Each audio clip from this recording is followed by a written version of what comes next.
Hello everyone and welcome to what is definitely the game of the day. From round 7 of this year's FIDE Chess Olympiad, India versus China. In the board 1 we have Gukesh versus Wei Yi. Now I know everyone was expecting Gukesh versus world champion Ding Liren, but Ding decided to skip this one for whatever reason. I guess he's saving himself for the World Chess Championship match against Gukesh and his preparation, but that means that someone else will have to step up and take on the unstoppable Gukesh, who so far won all of his games. Only one game ended in a draw for him. And Wei Yi, okay, he's also been playing incredible chess. I don't want to trick you guys. I will just quickly check his score. I think he also won all of his games and that he has one draw. No, he actually has 2 draws. So yeah, okay, so he has 2 draws. Gukesh only 1 draw. And yeah, this is truly an exceptional game. I was watching the game the entire day, and I was like, no, okay, it looks like a draw, but there's no way that this is going to be a draw because there is imbalance in the position, and one of the players will definitely have to mess something up, and something like that may have just happened. So I don't want to spoil too much. Let's dive straight into it. And if you're not having the world champion Ding Liren playing Gukesh, you want the next best thing. And in terms of playing style and strength, that is definitely Wei Yi. So let's check it out. Gukesh with white opens with pawn to e4. We have the Sicilian defense, c5 by Wei Yi. Knight f3, we have pawn to d6 and knight to c3. We have knight to f6 and bishop to e2. An almost non-existent variation, and at this level you really shouldn't see something like this, but it has been played before by one Magnus Carlsen, so of course everyone needs to know it. We have pawn to e5, bishop to c4, wasting a tempo, just to surprise your opponent, bishop to e7, d3, knight to c6, and bishop to g5. Same as it was played also this year in Grenke Chess Classic between Magnus Carlsen and Maxime Vachier-Lagrave. Their game ended in a draw, and MVL continued with knight to d7. But here we have castle's kingside, which is the top move recommended by the engine. So, you know, just looking at the clock times and the moves that are played, we can pretty much make the conclusion that both Gukesh and Wei Yi know how this game went and how to improve on it. So castles, we have a completely new game. Bishop captures on f6, a standard idea, winning the d5 square for your knight. Bishop captures on f6 and knight to d5. We have bishop to e6, immediately challenging that knight. And queen to d2. We have pawn to a6, preparing pawn to b5, and here Gukesh castles kingside. This is his first thing of the game, some 12 moves considering this move, and he is now down to an hour and 13 minutes, but Wei Yi already down to 52 minutes. We have pawn to b5, attacking the bishop, bishop b3, and king to h8. We have pawn to a3, and rook to b8. We have pawn to h3 and pawn to g6, making room for the bishop on g7, with ideas of launching that pawn to f5 move. You already play king to h8, you got rid of the king from this diagonal, so that seems to be the game plan. We have pawn to c3, bishop to g7, and bishop to a2. We have pawn to f5 and knight to g5. Now, as the e6 square has been weakened, bishop to g8, and now e captures an f5. Wei Yi messes up his pawn structure a little bit, but even though his king side has been ruined, he now has a massive pawn center. We have pawn to f4 by Gukesh and pawn to c4. This sort of locks the light square bishop out of the game, but I mean, obviously, Gukesh would not do that if that was the case. D captures on c4, B captures, and bishop captures on c4. For the moment, winning a pawn, but Wei Yi grabs it right back. E captures on f4. And here, Wei Yi had something in mind, but it just didn't work out the way he planned. The move he has to play right away is knight a5. And he did play it only after capturing on f4, but it's much, much different if you play it right away. If knight a5 attacks the bishop goes to a2. Now you play knight b3, fork the queen and the rook, and you force this trade, bishop for knight. And after bishop captures and rook captures, okay, you have to play something. You cannot push here. This will put the knight in danger. So let's say pawn to h4, pawn to h6 kicks away the knight h3 or knight to f3, and now you will play bishop captures on d5, queen captures, and rook captures on b2. And okay, some like captures, but yeah, I mean, this is much better than what Wei Yi got in the game. He has the rook here, the bishop looking very nice, the rook is coming to g8, also will put pressure on g2. Black is the one that would be pushing here, but Wei Yi first played e captures on f4, And now after knight to f3, as the knight now is hanging, knight to f3, we have knight to a5, bishop to a2, and knight b3, seemingly the same line, but not really, because now bishop captures, rook captures. You don't really have any worries here. The knight is no longer on g5, just knight captures on f4. Queen to b6 check, we have rook to f2, also you need to guard the b2 pawn, and now just rook to b8, tripling up on the b file, going after that b2 pawn. Rook to d1, and rook captures on b2. We have queen captures on b2, rook captures on b2, rook captures, and now rook captures on d6. And this is the situation, 4 pawns Gukesh, 3 pawns Wei Yi, bishop pair versus a knight pair. This is as imbalanced as it can be. We have pawn to a5, rook to d8, now pinning the bishop on g8, and bishop captures on c3. Now it's 3 pawns each, knight to d5, putting pressure on the bishop on c3, and rook to b1 check. We have king to f2 and rook to d1, and this is where Gukesh has to decide what kind of a game will it be. Does he go rook to c8 and put pressure on the bishop? Then it runs into something like bishop to e1 check, knight captures on e1, and rook captures on d5, and this is pretty much instant draw territory. Or do you go for rook captures on g8? That is the question, and that is exactly the answer that Gukesh gives us. He says, I am playing this for the win. Rook captures on g8, king captures, and knight captures on c3. And now we have 2 knights versus a rook, and okay, you might think, well, of course, the 2 knights are better. But with play on both sides of the board, the rook is also very, very strong, as you'll see. We have rook c1, attacking the knight, knight to b5, and now rook to c2 with check. King to f1, the king has to guard the kingside pawns. King to f7, Wei Yi brings the king into the game, knight f to d4. And now the problem for Wei Yi is that the knights, although they're not really well placed defending each other, in this case they are, because you don't have to worry about anything. With the 2 knights defending each other and the knight defending the pawn on a3, the rook really has no business doing anything on the queen side other than, you know, guarding the a5 pawn if either knight attacks it. But you do want to put pressure on those king side pawns, so it's not easy to make threats. We have rook to c1 check, king e2, king to f6, and now knight to d6. Again, the problem is if you go something like knight to b3 for the pawn, here the rook is actually very strong. Like rook b1 attacks the 2 knights, and now after something like knight 5 to d4, you will play pawn to a4, attack the knight, and after knight to c5 attacking the pawn, you just play rook c1. The pawn cannot be captured because rook c4 would attack both of the knights and you would win material.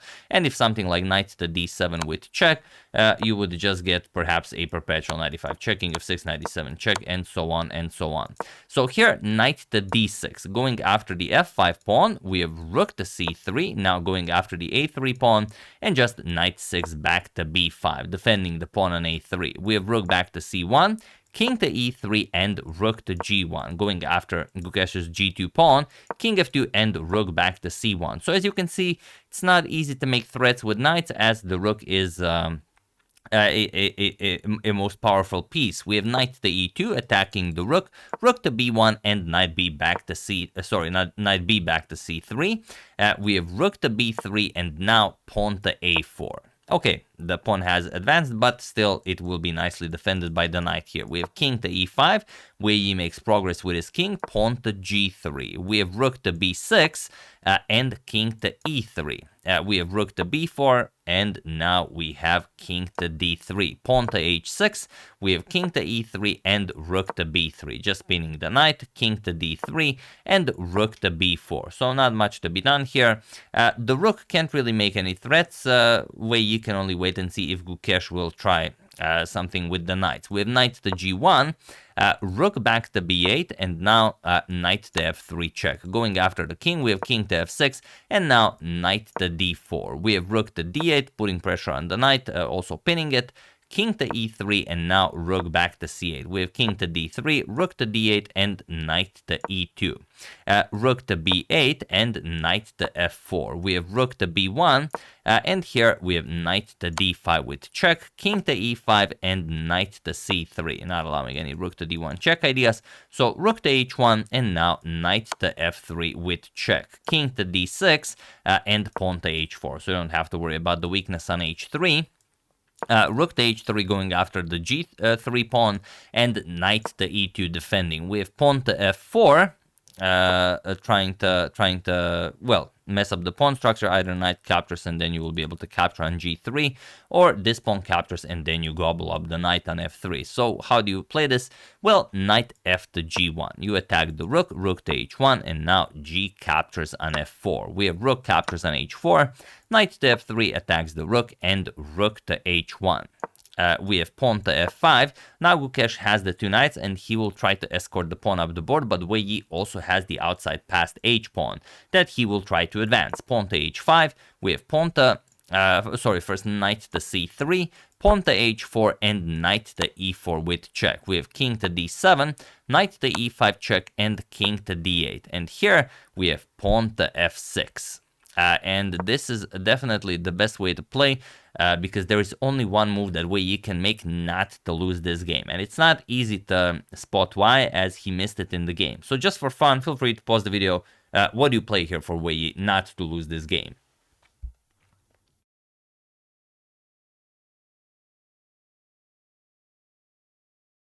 So, for those of you who were able to do it, congratulations on being a true defender of incredibly difficult positions. And for those of you who just want to enjoy the show, it is rook to d1 check. Sounds simple, but it's really not. Point is that, let's say you go king e2. You attack the rook and the rook to d5. How does this hold? Pawn to f7, and now you play king to e7, and that's all there is. You're just not in time to go knight to g5 to defend the pawn, because this knight is hanging. So the real variation is after rook to d1 check, and king to c4, pawn to h3, pawn to f7, and now rook to c1 check. King to d3, and now you go king to e7. Knight to g5, defending the pawn, threatening knight to g6 check to guard the queening square.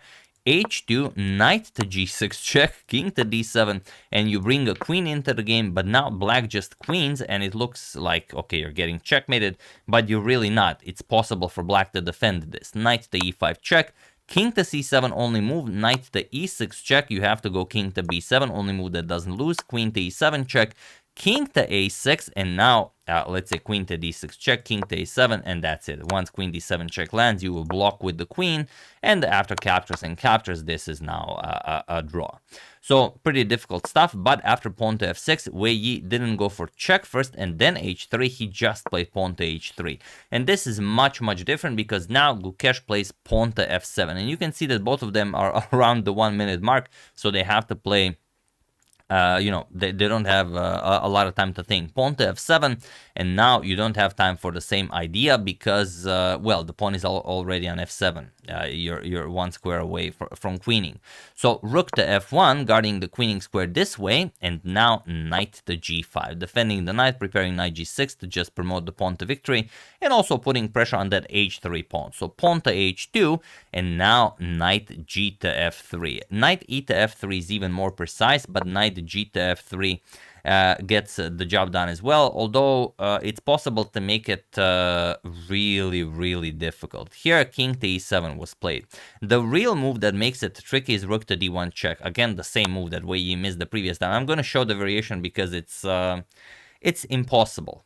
King c4, and now h1 queen, you will play f8 queen, and now after king to c7, you have to find queen to f4. Interestingly, the only move, queen to f4, and now the idea is that after rook to c1 check, you're going to play king to b5, rook to b1 check, king to a6, and after queen to f1 check, you will finally have this knight to c4 move, blocking check and opening up a discovery on the black king. And now, okay, after some like king to c8, there are many ways to win this. I'm like queen f8 check, king to c7, and now let's say queen f7 check, king c6, king captures on a5, and there's nothing. Queen to h3, and now you just nicely connect with the black king and queen. Knight to d4 with check, king to c5, knight to e6 with check, and king to c6. Queen to c7 with check, king to d5, and now of course knight to f4 check will win the black queen, and quickly you will checkmate the black king. So after this knight g to f3 move,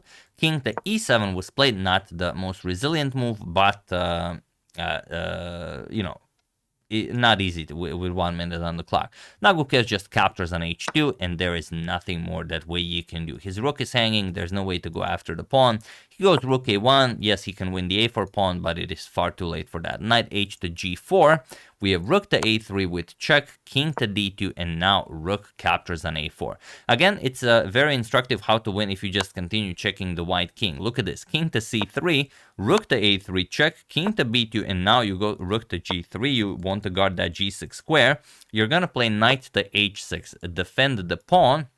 And once rook g5 is played, you're going to play knight to d7. And now you're going to queen the pawn, or you will see something like rook to f5. It's the only move pretty much. You have to give up the rook to grab the pawn. And now after knight captures on f5 check, king captures on f7, you have to go king b3. And after king to e6, you will go knight to d4 check, king captures on d7, and now king to c4. The knight stops king to c6, so you are golden. King to b5, king to b7, king captures on a5, and now you just push the pawn to victory. That's all there is.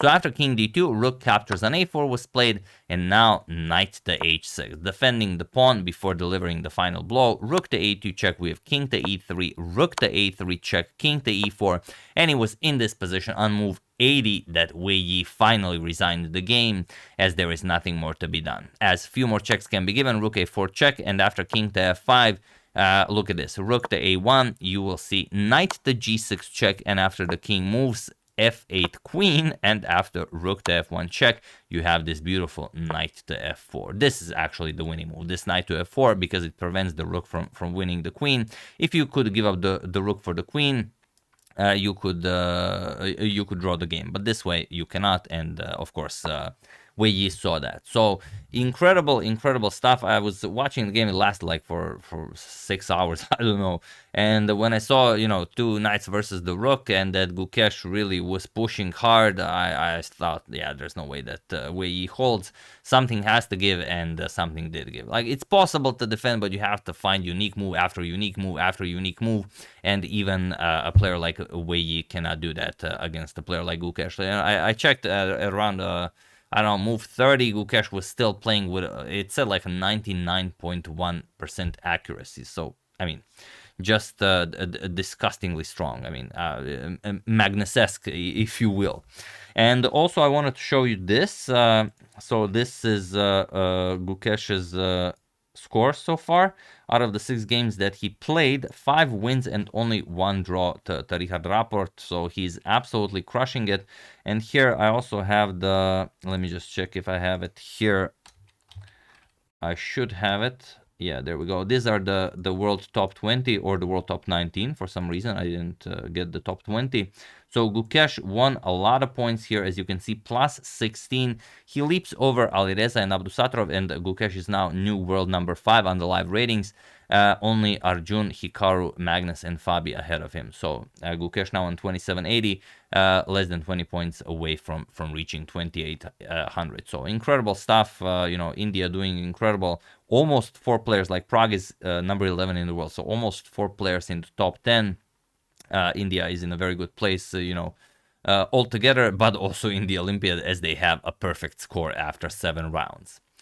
So yeah, that's the game. I hope you guys enjoyed it. Brilliant stuff by Gukesh. We can only wait and see what he does tomorrow, as he does not seem to be stopping. This was the biggest challenge that he could get, even though, okay, maybe if Norway does really well and he gets to face Magnus, so maybe we get a Gukesh versus Magnus match, but game.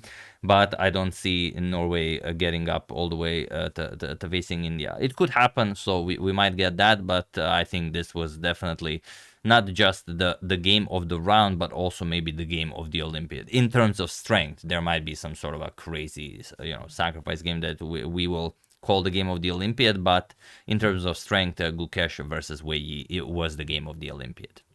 So yeah, hope you guys enjoyed it. Gukesh, I mean, absolutely incredible. Really waiting to see what he does next. I would like to thank John Anderson, Anthony Littleman, Anonymous Person, and again, I will not be pronouncing that, for a contribution to my channel. Thank you a lot, I really appreciate it. As usual, you can check 2 of my previous videos here. Thank you all for watching, and I will see you soon, continuing the coverage of the Chess Olympiad until it finishes. Thank you all. I will see you soon and have an excellent rest of your day.